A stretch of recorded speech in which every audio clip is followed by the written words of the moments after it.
Hi, I'm Pat Whalen. I'm going to tell a story about myself or my company being on the cliff and an angel saving me. My business was about 6 years old. I had yet to take a vacation, and I decided I would finally take a vacation after 6 years.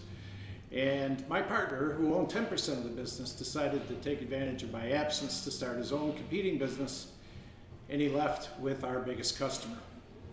Probably should have gone bankrupt, but I was a little too dumb to go bankrupt, so I kept plodding along and only paying people when they demanded it. I would pay the phone company when they threatened to shut off the phones, or the gas or the electric when they threatened to shut things off.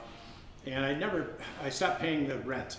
And finally my landlord CFO used to sit in my office every day and say, "When are you going to pay the rent?" And finally, after a period of time, he decided he was going to take legal action against me. I thought this is a time for me to reorganize through the bankruptcy laws, which I knew very little about. So I went to see a bankruptcy attorney who decided he would not take my case unless I could pay him $5,000 up front in cash, which I didn't have.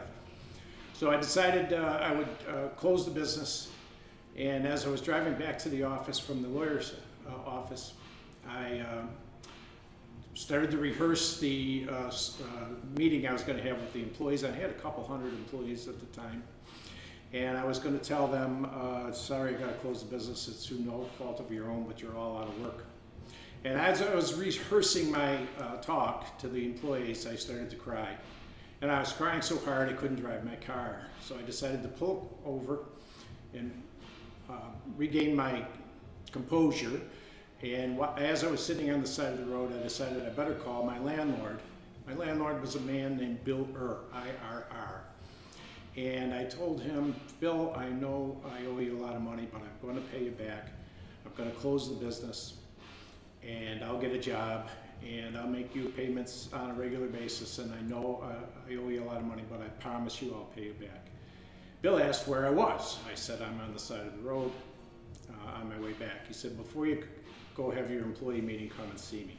So I got back to the Wurlitzer building that Bill owned, and I went into his office, and he called the CFO in, who was the last guy I wanted to see, of course. But the three of us sat and talked, and Bill asked if I had a plan. And I said, "Yes, I have a plan.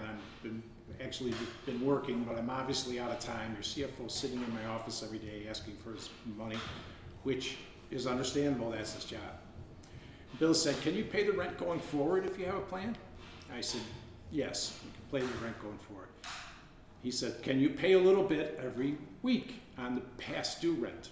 And I said, "Well, I could try. Yes, I can try." He said, "Can you pay $1,000 a week?" I said, "No, I cannot pay $1,000 a week." He said, "Can you pay $1 a week?" I said, "Bill, of course I can pay you $1 a week, but I'll be paying you for 237 years. Bill looked at me and said, "I'm not going anywhere. Go work your plan." He turned to his CFO. He said, "Draw up a promissory note and leave him alone." And that, my friends, is how Bill my angel, saved me and my company from going off the cliff. Thanks for listening.